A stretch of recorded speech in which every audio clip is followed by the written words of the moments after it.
What's the story with him?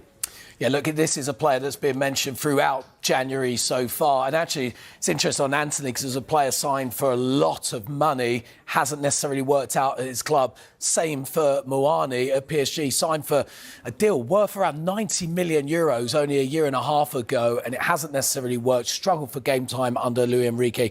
Now, we understand that Juventus, the latest club to show what's been described to me as maximum effort to sign the player on loan this season. Now, they're attempting to try and get ahead of their competition, the likes of Manchester United, the likes of AC Milan, who we were talking about earlier, and Tottenham too.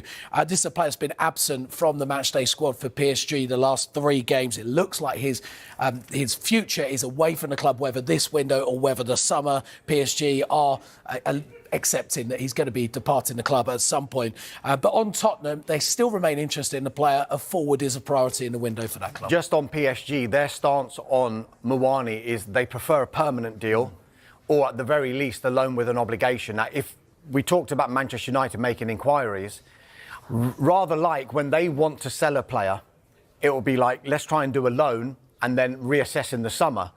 If there's a loan with an obligation with Muani and it doesn't work out, then United or any other club who go in for that deal are like, well, we're stuck with it. We have to actually buy him. So maybe they were thinking about a loan and maybe that's why those initial inquiries at the moment from United haven't been followed up. OK, all right, let's take a break. When we come back, we've got a transfer window staple for you. Do Arsenal need an attacker? Plus, Chelsea boss Enzo Maresca tells us what he wants. Lots of noise, Arsenal, whenever we're talking about their forward line. They've had injuries as well, of course, but first and foremost, they're still awaiting the extent of the injury suffered by Gabriel Jesus in the FA Cup third-round tie against Manchester United at the Emirates yesterday. Mikel Arteta was not hopeful. In his news conference afterwards, he said, it doesn't look good. It was the other knee that had already injured in a previous, last season, I think it was, wasn't it? Season before, wasn't it? Season before, when I think it was an ACL there. There's even fears that it might be that. It's not been confirmed yet, so they're still waiting. Didn't look good, did it? No, it didn't look good, so they're still waiting to find out there. But as far as Arsenal are concerned, they won't panic, particularly in the January transfer window. The club, they continue to work behind the scenes about what is potentially available in a January transfer window and whether it can fit with Arsenal, because it's easy for everyone to make that noise. Just bring a striker in and everything is sorted. But the fact of the matter is, when you join in the middle of a season, there's no pre-season. They've got to get used to the teammates, used to the style of play. How easy is it to do a deal of that magnitude that Arsenal would require in a January transfer window?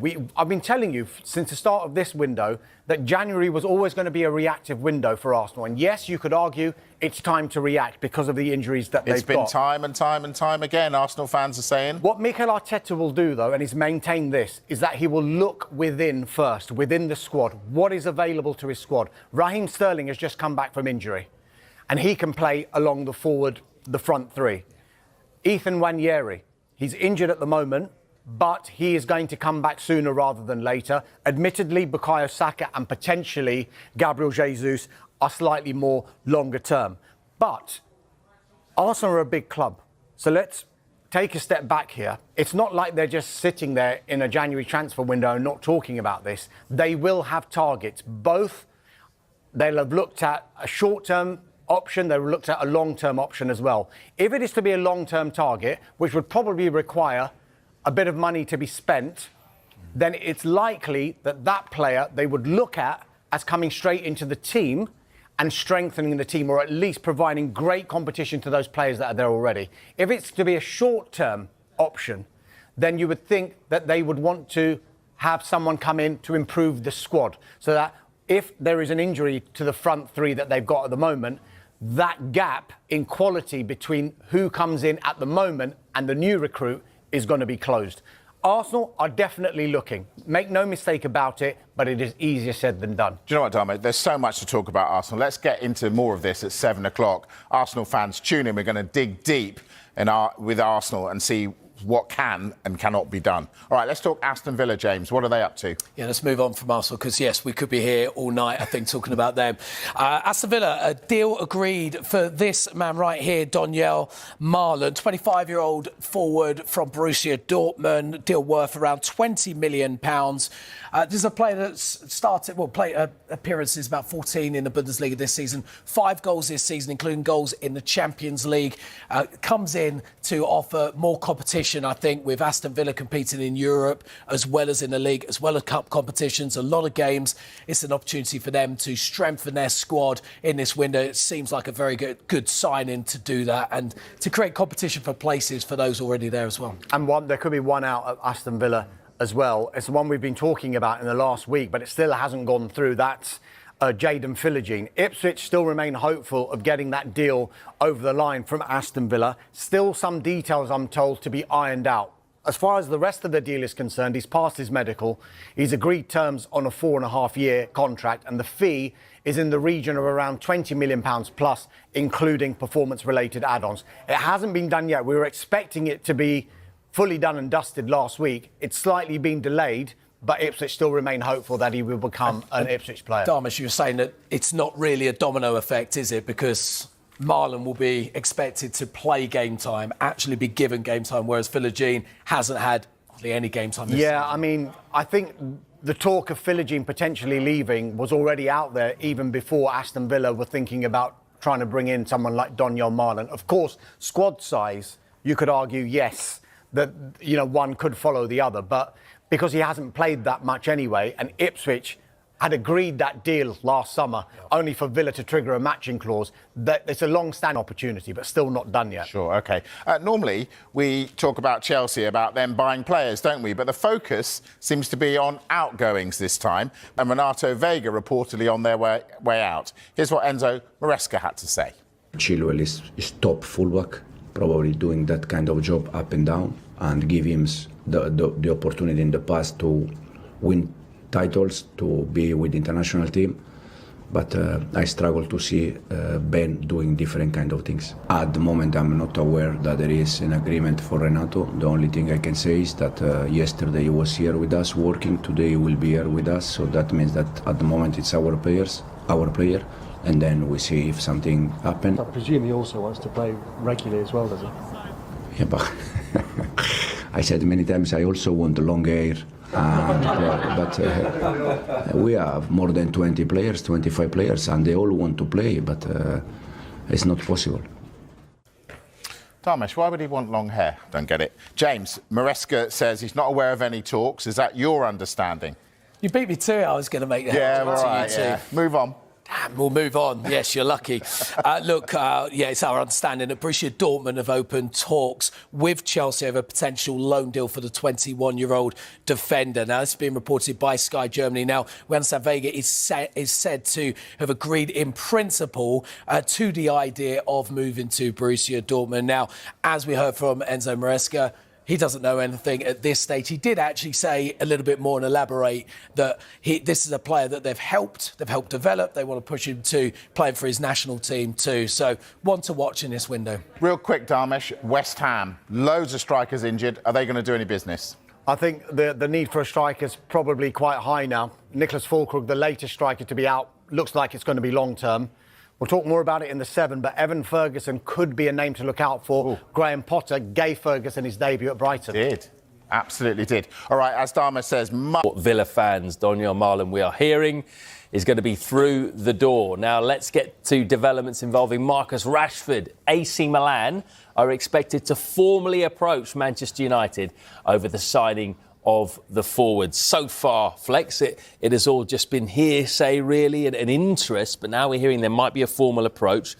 When you look at all the options that we've heard in terms of interest, a bit from Italy, Como potentially interested, Dortmund have shown interest, West Ham in the Premier League. When you look at all those options, is this starting to look the likeliest and best fit for everyone? Yeah, I think so. In my opinion, when I've started to look at some of the clubs that have been involved in potentially signing Marcus Rashford on loan in this window, AC Milan was the one that stood out to me as a fan and sort of looking at it from an economical perspective as well. of course, there are a lot of clubs who can't afford to take Marcus Rashford, which was always going to limit the amount of options he was going to have during this window. And Manchester United were always going to have to look at just how much they would probably have to subsidise in his wages, at least until the end of the season, with Marcus Rashford on a reported £300 a week, £300,000 a week, a little bit more than 300 quid a week. But the way he's been playing, you know, but £300,000 a week, yes. There's not many clubs who can subsidise that, and Manchester United would have to fork out probably at least, as a minimum, half of that. And AC Milan, I think, are one of the teams, I mean, Kev can enlighten us more, who probably could. I know that Alvaro Morata is their top earner around £160,000 a week or euros a week. So that would probably work out for them. And in terms of the stature of the club and the project, I saw some quotes from Zlatan Ibrahimovic saying, you know, we don't need to convince players to come here. Everybody wants to come to Milan, but obviously he's got his role there. But they are a huge club. And, you know, you look at Tomori there, you look at Ruben Loftus-Cheek there, Tammy Abraham's there, some English lads there that Rashford could, you know, get acquainted with and get his feet under the carpet. And some really good players there. So I think that could work for Rashford. I'm glad you mentioned those English players, so that brings me neatly onto my next question.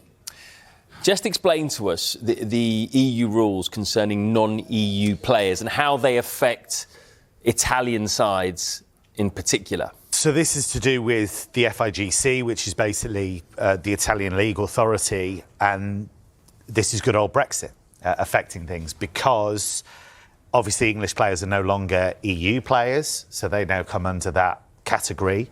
They've already got Strahina Pavlovic, who they brought in, Emerson Royale, who they brought in. They've taken up 2 non-EU slots. However, to kind of soften the blow, there was an adjustment made to the rules whereby you can sign a bonus player from Britain or from Albania. So they've looked at non-EU countries and said, OK, you can sign an extra player, but you can't sign 2. So the situation that Milan are in is if they went for Marcus Rashford, that's fine, but they couldn't then go for Kyle Walker in the same window. So they would have to make a decision between who to pursue. And we are hearing that Rashford is the priority for AC Milan, not Kyle Walker. So speaking of Walker, how does that affect his future? Where else could he go? I've seen reports of Inter Milan, possibly in the sun. Yeah, I think that makes sense. In the, you know, the Inter are always aware of opportunities. They're very, very good at that, at reacting quickly to that kind of thing. His ability to play as a wide centre-back or play as a full-back or a wing-back ties in perfectly with what they do. So that is a move that would make sense. Bayern were linked with him very, very strongly. I feel like that's passed now because they've got options in that right-back position. They're hopeful that Sacha Boey can put his injury problems behind him. So maybe Inter is an option. Just on the Rashford thing, it's really interesting to me, this, because Rafa Leao is absolutely the top player in the position on the left-hand side. And then you look through the middle, Tammy Abraham just got the winner in the Super Cup final against Inter. They've got Morata, but maybe they feel they're going to push up the league and push for the Champions League, they need that strength in depth. Yeah, if he goes there, it'd be fascinating to see if he can force his way into the side. It's not a given, is it? How about some other City targets? I mean, obviously, Walker's probably going the other way, but Omar Marmoush, that's the big one, isn't it, that we've been leading on for the last few days. How confident are you that City will get their man, and how much do you think it's going to cost? Yeah, I think this will happen, and the reason I think it will happen is because City are prepared to pay what Frankfurt want. We spoke last week, didn't we, about they were calm at the moment, Frankfurt, because they didn't really want to let him go in this window. But if somebody gets to around 80 million euro, which is the kind of figure they want, maybe that could happen. City seem determined to get him. I can see why, because you look at the void that's been left since Julian Alvarez went to Atletico Madrid. Well, here's a guy that can play as a second striker, can play wide, can play through the middle, has incredible pace, incredible skill, strikes the ball beautifully. Yeah. The only caveat would be he's made a massive leap this season. I mean, he's been involved in 21 Bundesliga goals now. Amazing. If you look at his previous seasons at places like Wolfsburg and Stuttgart, he hadn't quite hit that level. players blossom in different ways at different times. So that would be the only caveat, but he's a very talented player. Oh, you see that he scored actually on the weekend, and I was working. It was looked like a simple finish, but the way he just sort of shifted it and then struck it straight into the net, he looks like he's a really good finisher. Abdul Qadir Husanov, that's how we pronounce it, isn't it? It's a silent K, Husanov. Lens have accepted £33.5 million plus add-ons for Husanov. He was left out of the side, of the Lens side, on the weekend. So that looks like that is going to happen very, very shortly. When he comes in, they've had defensive problems, Man City. Are you expecting him to be a regular starter, looking at who he's competing against? I'm expecting him to compete, and if you look at the problems they've had defensively, you can understand why they'd want to bring somebody in, but they do seem to be looking to, as Pep Guardiola says, you have to shake that squad up every so often, and that's what they're doing, because this is a guy you bring in, potentially he could be a City player for the next 5, 6, 7 years. He's only 20, super aggressive, does the defensive basics incredibly well, good in the air, loves to tackle. The stuff on the ball, I think, can improve and will improve, but that's an area that I think he can work on. But in terms of his physical attributes, in terms of his athleticism, his pace, it's all there. So he has all the basics to compete in the Premier League, no doubt about it.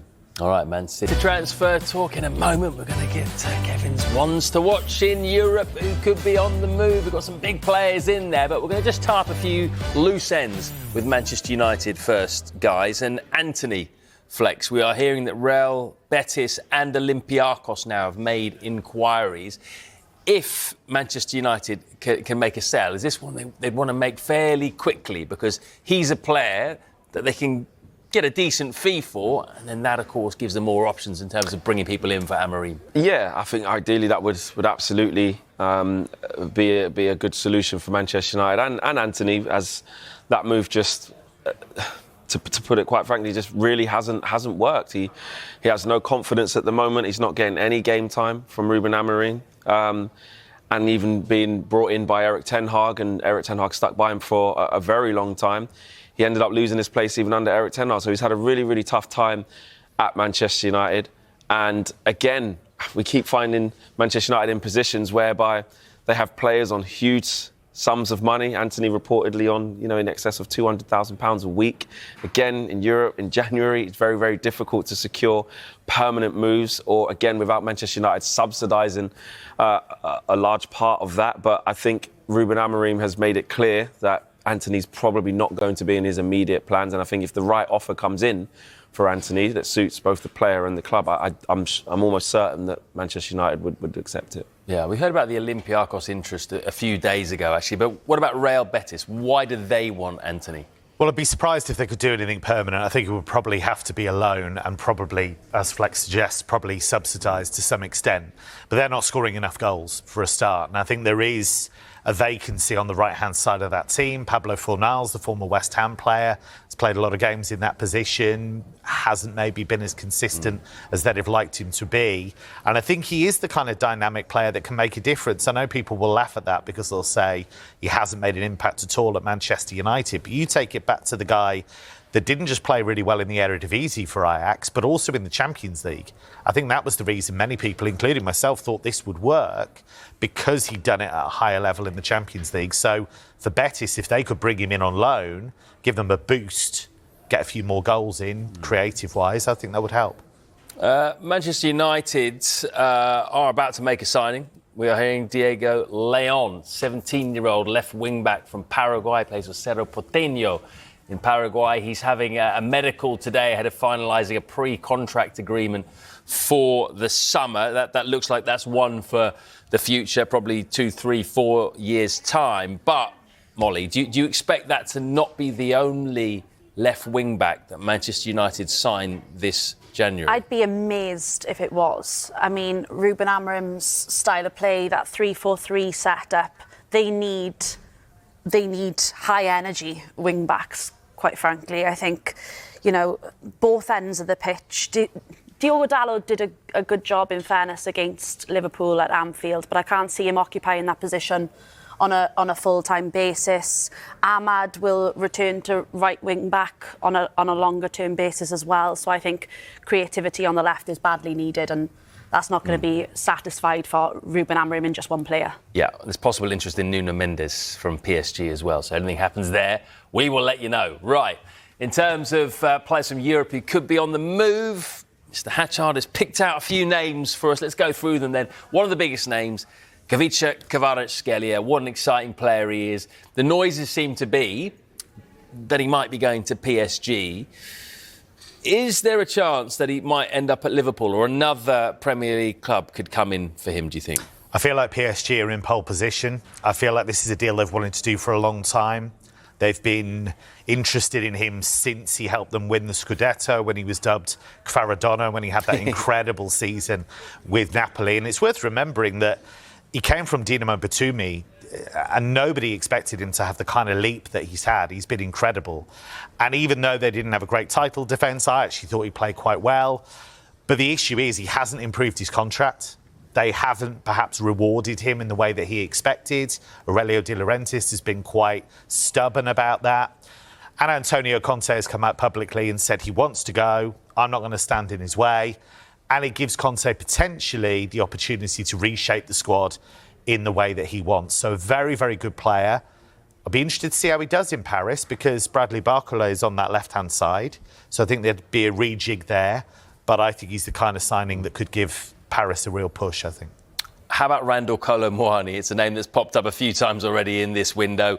We're hearing Manchester United and Spurs have shown interest. But Juventus seems to be quite confident about getting over the line. Are they in pole position? Well, that's the link that has been the most enduring one. That seems to be, from the reporting in France and Italy, the move that Kolo Muani himself is really interested in making. I think they need another forward. Juventus, no doubt about that. I think there's too much reliance on Vlahovic. I think as well, they're not winning enough games. Too many draws for Juventus. So he's the kind of dynamic player that I think could get them winning a few more games. So I think he'll certainly leave Paris. It's just a question of where. Why don't Arsenal go in for him? Yeah, I think they should. Personally, I think, you know, we talked about him last week, didn't we, about what he could bring to a team.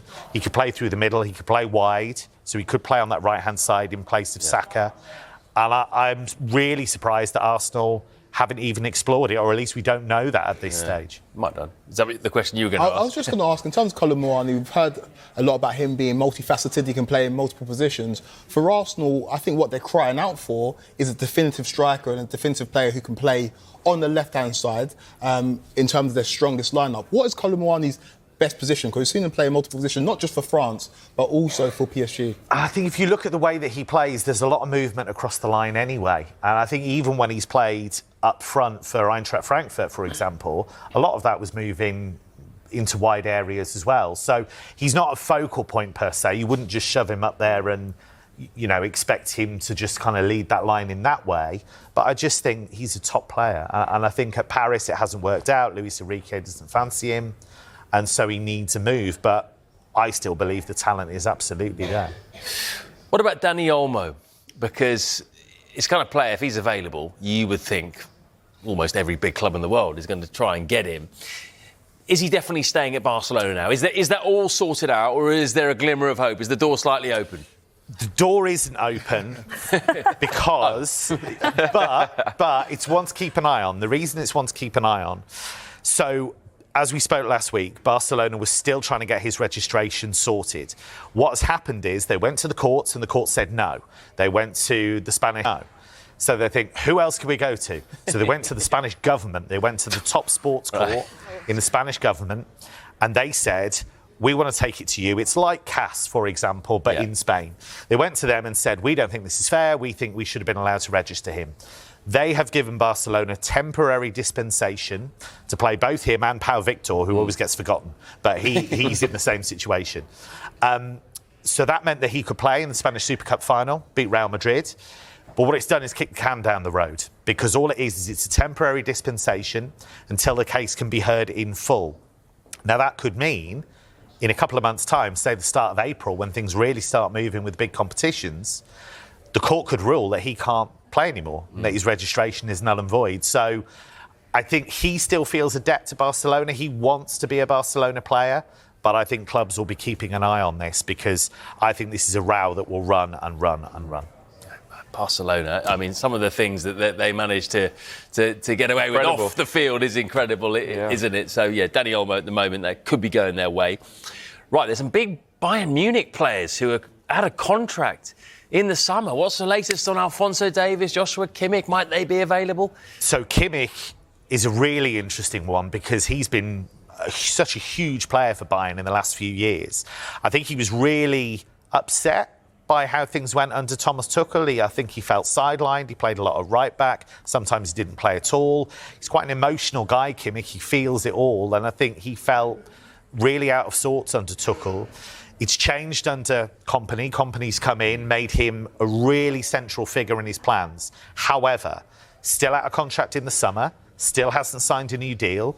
There was an interview with him after the Gladbach game at the weekend, and he said, look, I'm a lot happier than I was, but I have to decide where can I be the most successful in the next few years of my career. So he's made no concrete statement at this stage. Now, I think it all bounces off each other, this, because Alphonso Davies, out of contract, similar situation, loving life under Kompany, a lot more receptive to Bayern than he has been, but Real Madrid waiting in the wings as well. But I think they're all looking at each other and thinking, well, if he signs, maybe I'll sign. And that's true of Jamal Musiala as well. He's not out of contract at the end of the year, but following year, and Bayern are getting a bit twitchy about it. They want him to sign. They see him as the face of Bayern going forwards. He's making positive noises, but nothing concrete yet. Tell you what, Manchester United, Alphonso Davies, if he's available, need a left. If he's up for it, if he fancies the challenge, And there's it's up to him, though. We'll have to give it a think, but yeah. I mean, these are the big signings, but I think that's a bit off Manchester United at the minute.